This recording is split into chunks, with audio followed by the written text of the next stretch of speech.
Mi nombre es Andrés Manuel Peralta Chimal. Actualmente curso la licenciatura en Educación Primaria en el semestre tercero del Grupo B. La materia a abarcar es Filosofía de la Educación. Bien. El tema, la concepción bancaria de la educación y sus alternativas en FIEIRE. Nuestro pueblo latinoamericano vive la opresión por fuerzas sociales superiores, los grupos opresores que no permiten su liberación. La pedagogía tradicional apropiada para las clases superiores, que llama FIEIRE, educación bancaria para privilegiados. ¿Por qué lo dice así?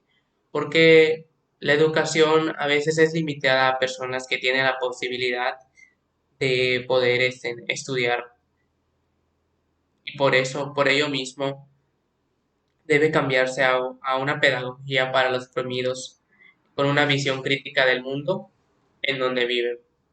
Bien, hablando, la educación bancaria es una metáfora que utiliza Paulo Freire para denominar la concepción, según en la cual el estudiante es visto como si fuera un banco, en el cual se va a depositar dinero. Hablando metafóricamente, en este sentido, percibe como al estudiante como un recipiente o un banco en el cual se va a depositar conocimientos y el saber,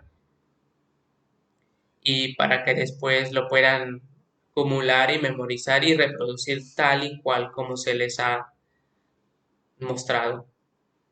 Dentro de la educación bancaria existen tres aspectos, que hay algo que transmitir.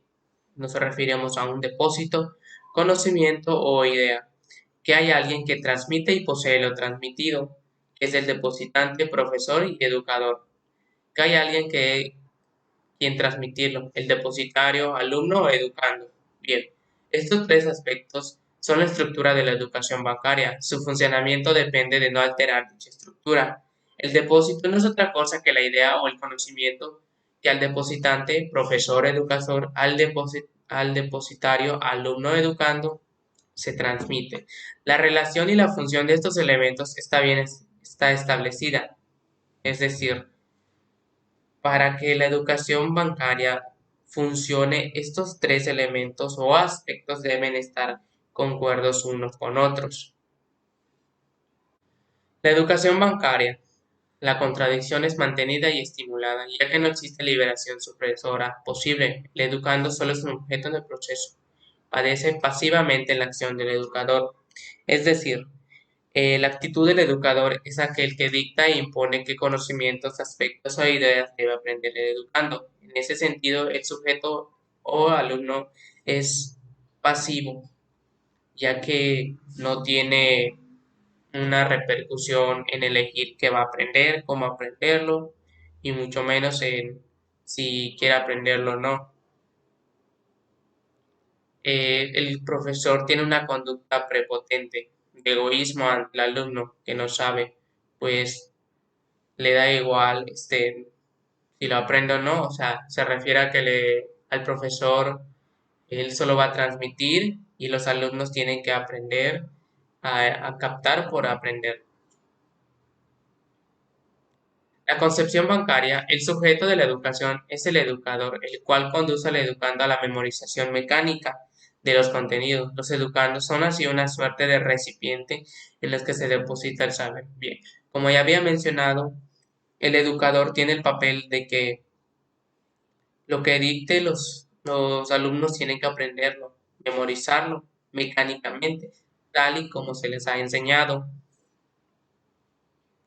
El educador no se comunica, o sea, nos referimos a que los discípulos aceptan dócilmente el conocimiento, sin ninguna excepción, tal y como se les ordena, aprender, memorizar y guardar el conocimiento. Otra de las características de la educación bancaria es que el único margen de acción posible para los estudiantes es el de archivar los conocimientos.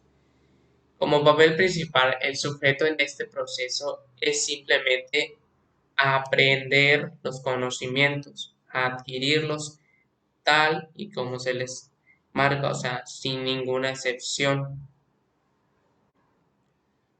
En ese sentido, se considera que el saber que los educadores transmiten a los educandos es una donación. Los que poseen el conocimiento se lo dan a aquellos que son considerados ignorantes. En este caso, a los que consideran ignorantes son los alumnos, ya que el educador es quien posee conocimiento y el educando es quien es el ignorante, quien no posee nada de conocimiento y por ello mismo,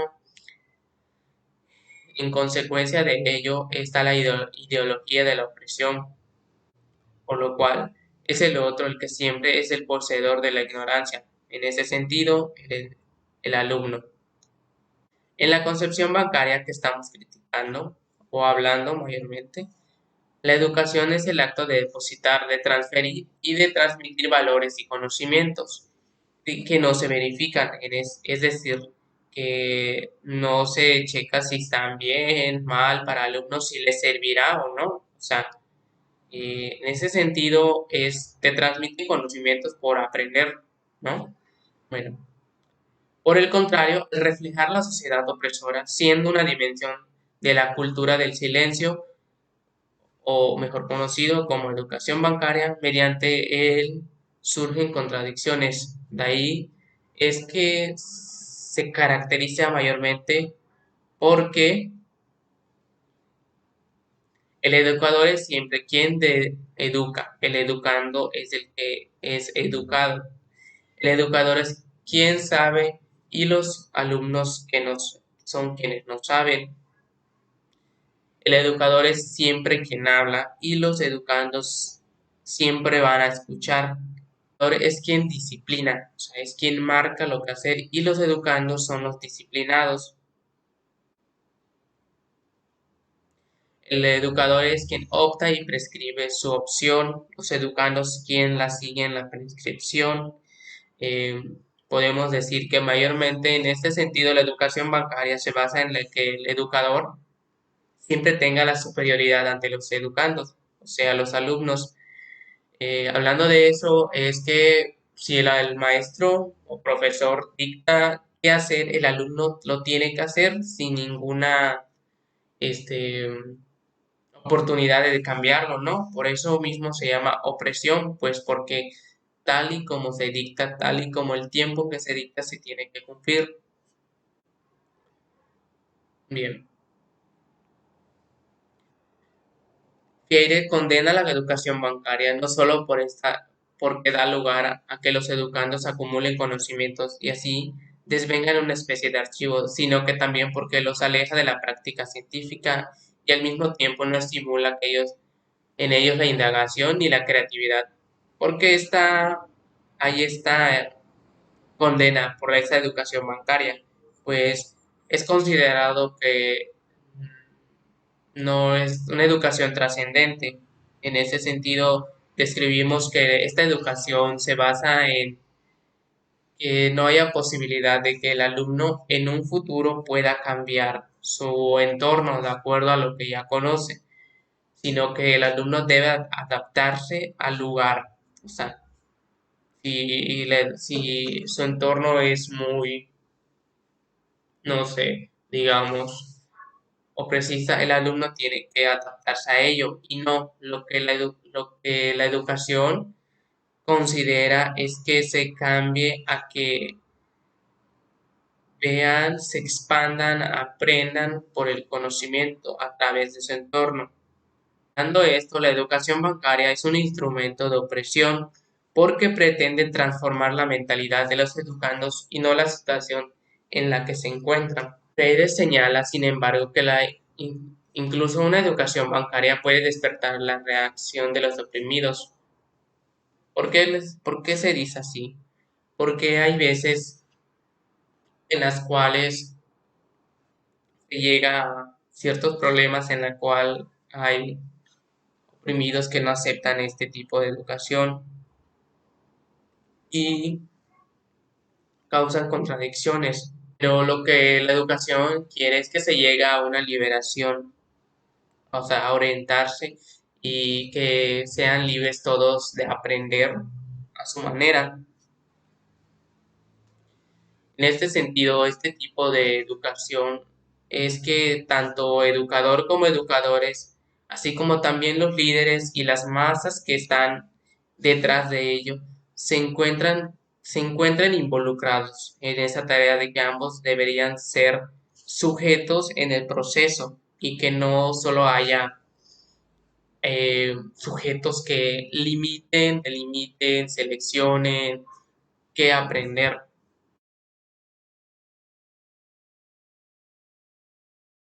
Hola, mi nombre es Diego Antonio Pata Interián, curso la licenciatura en Educación Primaria, Grupo B, y yo les hablaré la forma en cómo se pretende cambiar la educación bancaria. La educación concientizadora transforma tanto al hombre como a la mujer en seres inacabados y en individuos en construcción que deben considerar su contexto y conocerlo. De esa manera, ellos se hacen parte de su mundo.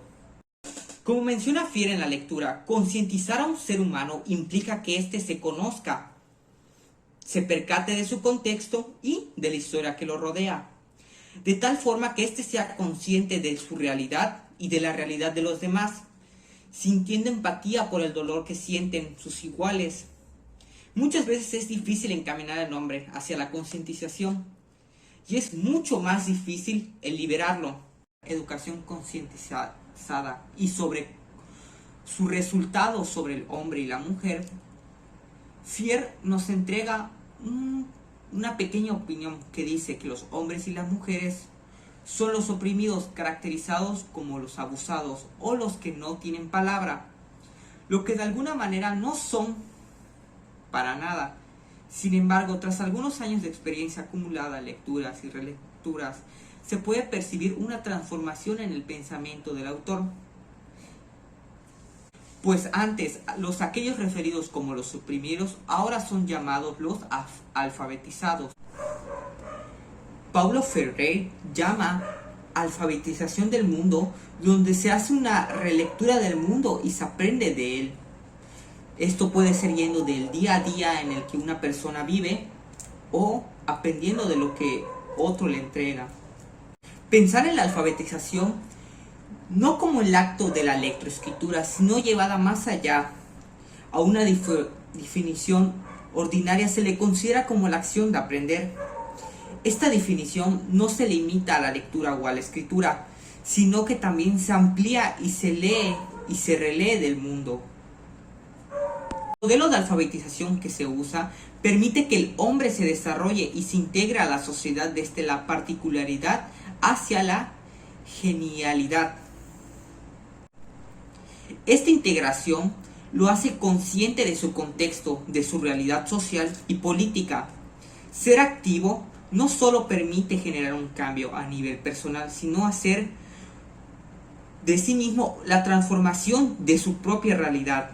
Hacer presentes a los individuos es el cambio más importante que se necesita. Los actos que ellos practiquen determinan su posible realidad en la que se van a estar desarrollando.